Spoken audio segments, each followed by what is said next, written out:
Chapter 17 A Holiday Miracle. Kara and her friends reunited on the Friday before Christmas at the Leesburg Mall. Lena and Eric were both laughing at Kara.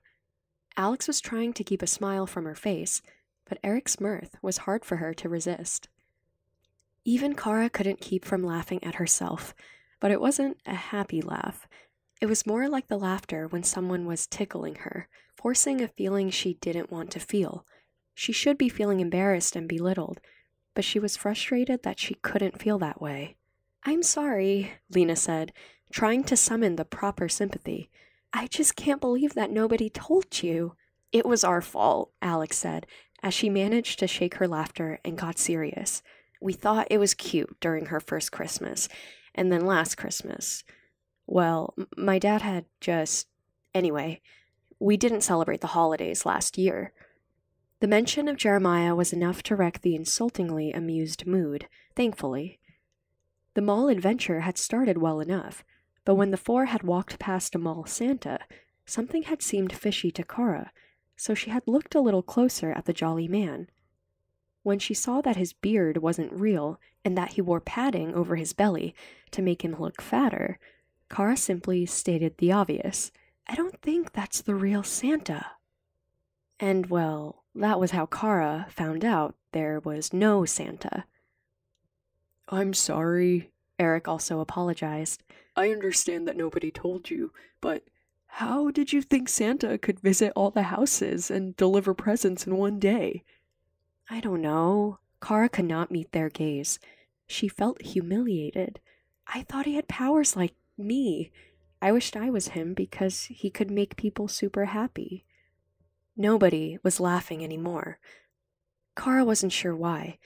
Maybe it was because each of the friends had powers except for Alex, and the idea of Santa didn't seem so silly suddenly. Or maybe it was because they had all wished they could use their powers and actually help people like Santa could in those Christmas stories. Instead, they spent all their time pretending they weren't special. They paused to watch the mall Santa work as one child after another sat on his lap. Lena smiled and said wistfully, "Most of those kids really believe in him." "That girl just asked him to give her dad a job," Kara said, and her eyes started to get wet. Eric did not have happy memories of Santa growing up. "Maybe we should get away from here before I ruin this for those kids." "Let's go watch a movie," Alex suggested, as she counted her money. "The matinee prices are really good." Alex paid Kara's way in, and Lena paid for Eric. Eric wanted to watch Apocalypto or Rocky Balboa, but those were crowded, and being in the presence of so many psychic voices made it difficult for Lena to enjoy movies, so they watched a movie that had been hanging around the cinema for months, Little Miss Sunshine. Kara could see that the seats for the screen were completely empty, so it was perfect.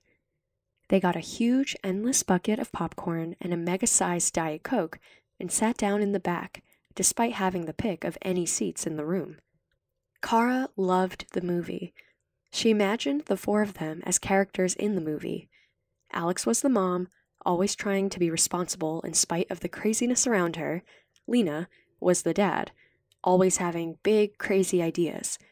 Eric was the emo brother, fighting off the darkness in his soul, and Kara was always the little girl, never feeling like she was contributing, but somehow always at the center of attention. After the movie, they shopped for a while, seduced by the severely marked-down holiday merchandise, with Christmas only being 3 days away. Lena bought Eric a new iPod Shuffle for Christmas and Hanukkah, since his family had celebrated both when he was young. Eric objected to the gift because he had no money left to give her anything in return. Eliza had given her girls $30 each as an allowance for Christmas, so they had a little money left to spare for presents. The sisters had already decided that the only things they would give each other for Christmas were their undivided attention and love. Nothing else could begin to compare. So each girl would spend all their meager allowances on gifts for other people. Alex decided to buy her mom a bottle of perfume, which she considered a steal for $20. Kara found a pile of tiny cheap stockings in the bargain bin that claimed to be 50% off. Each stocking was filled with golden chocolate coins. Kara bought 4 packages of 4 each. "Got a sweet tooth?" Lena said, amused by Kara's choice. "It's not for me," Kara replied. "I just feel bad that there's no Santa, so I thought maybe I could pretend to be Santa myself and give these to people in our neighborhood." "Are you gonna fly down their chimney and put them over their fireplaces?" Eric replied, amused and half serious. "No," Kara replied, thinking he was making fun of her. "I thought I'd drop it in their mailboxes." "That's a nice idea," Alex said admirably. "Just don't let anyone recognize you, or Mom will get grumpy." "You can wear my Santa coat," Lena added, suddenly excited by the idea. "You'll make a cute little Santa. Here, I have some money. Let's get the rest of the stockings." So Lena bought 7 more packets, giving Kara 44 stockings. Kara wondered who was giving Lena all of this money. After shopping, they ate pizza at the food court, but after a while, the insane holiday crowds overwhelmed both Kara and Lena with a cacophony of sounds and psychic noise, respectively, so they decided to take their party outside. Just beyond the parking lot was a series of walking paths through woods by a pond, and it was the perfect idyllic place to just hang out. The day was very warm for December, so Alex and Lena unbuttoned their sweaters while they hiked down a well-worn trail near the water. They found a wall from what was a large fancy house at one time, overlooking the pond. "What happened to this house?" Alex asked nobody in particular. "It looks like really rich people lived there a long time ago, but there's nothing left." "Maybe a fire burned it down," Eric offered. "It's such a nice area. It's amazing that nobody rebuilt it." Lena sat on what remained of the front porch, while Eric walked to the pond and skipped rocks on the water. Kara and Alex slipped behind the remains of the house for a bit of privacy. They had never smooched in the lap of Mother Nature before, so this would be a first. If only they could find a cozy spot to lie down. It seemed like every square inch of the ground around them was packed hard and flat, except a slight mound several yards away from the house. "This looks good," Alex said, already reclining on her side, then adding naughtily, "Get down here, sweet sis." Kara smiled as she moved to oblige, but then stopped when she looked at the ground beneath Alex. "What?" Alex asked. "Don't want to get your sweater dirty?" "No, there's something under there," Kara explained as she peered intensely at the ground. "I see a very black spot, and part of it looks like a necklace." "Necklace?" Lena jumped up from the porch enthusiastically, but then she tempered her excitement. "It's probably just some plastic trinket lost by some little girl." Alex shook her head. When Kara sees black stuff, it usually means a really heavy metal she can't see through, like lead or mercury or gold, and I don't think they can make necklaces out of lead. "Well, how deep down do you think it is?" Eric said as he joined the curious group. "Only about a foot down," Kara said as she kneeled and started digging with her hands. The other 3 joined her after a moment. They found a few pieces of broken bottles, which forced the mere humans to dig more cautiously. 3 minutes later, they found the treasure. First, they found the necklace, which was a lovely, if simple, gold chain supporting a golden heart amulet. With the necklace was a small wooden box that nearly disintegrated from their touch. Inside were about 2 handfuls of gold coins, each dated between 1882 and 1901, with the image of Lady Liberty on the head, and a note saying $5 on the tail. Alex gasped. "There must be $200 in here," Kara said excitedly as she counted the currency. "There is way more than that," Eric corrected. "Each of these gold coins is worth $200 these days, at least." Wow. Kara and Alex gasped at the same time. "Well, what should we do with them?" Alex asked. "Should we find whoever owned this place?"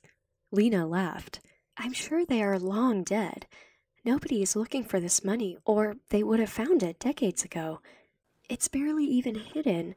I'm pretty sure this now belongs to Kara." "Me?" Kara asked, surprised. "Finders keepers," Eric said. "I don't deserve this," Kara complained. "What do you want to do with it?" Alex said, as she rubbed some of the dirt off the necklace. Kara counted the coins until she stopped at 44. It was the same number as the stockings they bought. "No way," Lena said. "Is this destiny?" Eric asked, feeling a sense of awe that encompassed them all. "They'll even look kind of like chocolate coins if we clean them off," Lena added. "Can you imagine some kid just happy to get some candy, complaining that there's no chocolate in this one?" Kara smiled. "So, I can be a real Santa this year?" Alex asked, slightly disappointed. "Are you going to give them all away?" Kara took the necklace from Alex and put it over her sister's head, resting the golden heart only a few inches away from her lover's living heart. "We'll keep this," Kara said, as she leaned in to kiss Alex. When their lips met, Kara pulled Alex down to the ground beside the hole they had dug. They had come here to make out, and despite hitting their jackpot, Kara hadn't changed her mind. Kara invited Lena and Eric to come home with them, but Alex knew that Eliza would freak out if she saw them all together, so they planned another get-together on Sunday, the night before Christmas.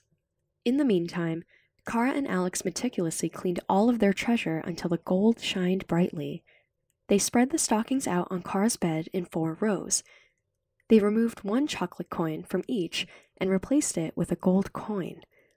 Now they had a pile of 44 chocolate coins left over, so they put them all in a big bowl and settled down in front of the TV to watch one of their favorite shows. But all they could find were Christmas specials or shows with Christmas themes. They started watching Grey's Anatomy, and the episode was titled, "Grandma Got Run Over by a Reindeer." Their eyes met as they mirrored each other's disappointment. "I think I love Christmas," Kara said, "but sometimes I just want to see a regular show, right?" Alex nodded. "Absolutely." It was almost midnight on Christmas Eve when Lena tossed a pebble at Alex's shiny new window. That was the signal for them to meet outside. Kara put all of the stockings in a sack, and she looked across the house into Eliza's bedroom. Eliza was still awake with the door open. She was sipping some spiked eggnog and chatting on the phone. There was no way past her without being caught, so they climbed out of Alex's window and met their friends in the backyard. Lena gave Kara her Santa coat and hat, saying, "You wanted to be Santa, so here you are." Eric came with 2 surprises, a fake beard that could stick to her face, and a pillow they could attach inside the big red coat. Lena had sizzled in this coat just a few days ago, but Kara wasn't going for sexy tonight. Once in costume, Kara asked, "How do I look?" as she posed with her sack of presents. She knew her belly looked fake, the way it moved around. "Totally adorable," Lena replied. "So, should we check our list and find out who's been naughty or nice?" Eric asked. Kara shook her head. "I'm not that kind to Santa. Everyone deserves a present." So they walked slowly down the street, moving from door to door, and Kara delivered sweets and riches to each home they passed. Some houses had locked mailboxes, so Kara would put the present behind the storm door if possible. One house didn't even have a storm door, so she hung the stocking from the doorknob.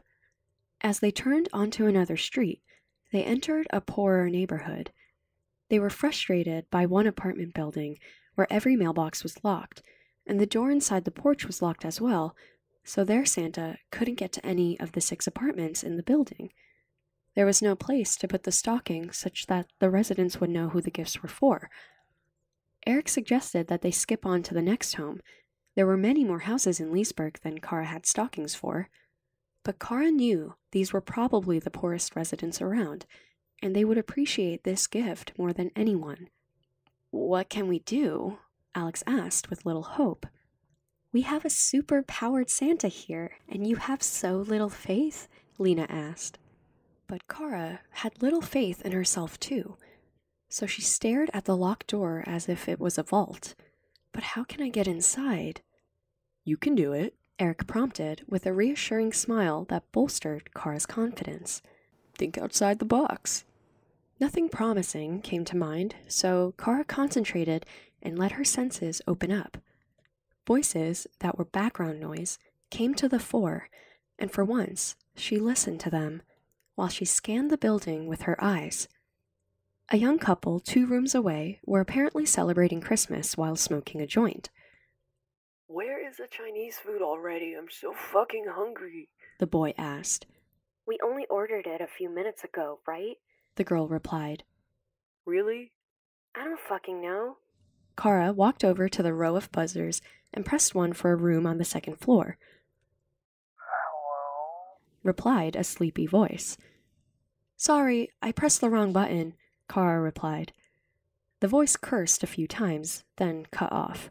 Kara tried another button, and this time she saw someone in the room jump to answer. Yeah? The speaker yelled. Did you order Chinese food?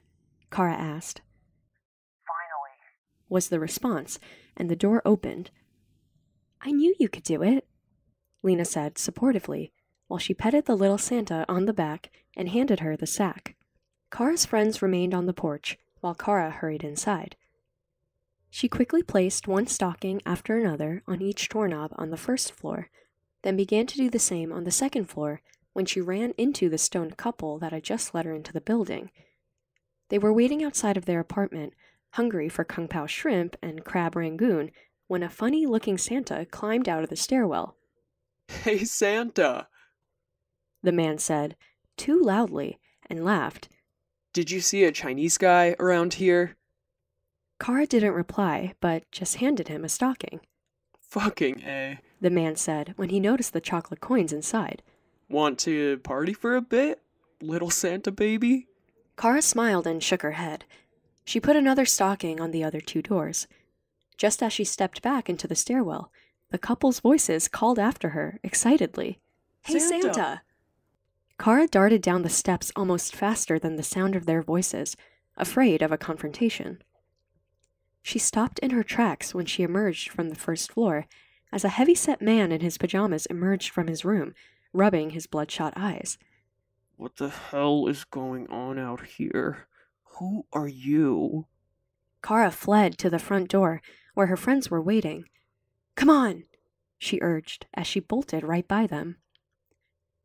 All 4 scurried from the porch and nearly ran over a girl carrying Chinese food, while an angry voice yelled after them. Yeah, you'd better run, and don't let me catch you delinquents trespassing again, or you'll be sorry. When they were halfway down the street, Alex asked breathlessly, Why are we running? They slowed to a stop, and Kara thought about that for a moment. I don't know. He just saw me and started shouting, so I got scared. Lena laughed. I guess Santa has a reputation for breaking and entering. Everyone laughed. Kara looked up at the apartment and stared inside. His yelling woke everyone up, Kara described. And they're finding the stockings and talking about them. Everyone stared at the building and walked back for a better look. Lena closed her eyes and took it in. They're talking about the coins, she said. One lady thinks it's a miracle, because now maybe she can afford to have her surgery. Everyone was quiet for a moment. Then Lena laughed suddenly. She wants to get a boob job. Alex laughed. What a Christmas miracle. Kara didn't think it was so funny. Well, I'm glad I made her happy, she said, as she started walking up the road, forcing her friends to hurry after her. We still have 4 stockings left, guys. They crossed the main road in Leesburg and entered a much fancier neighborhood.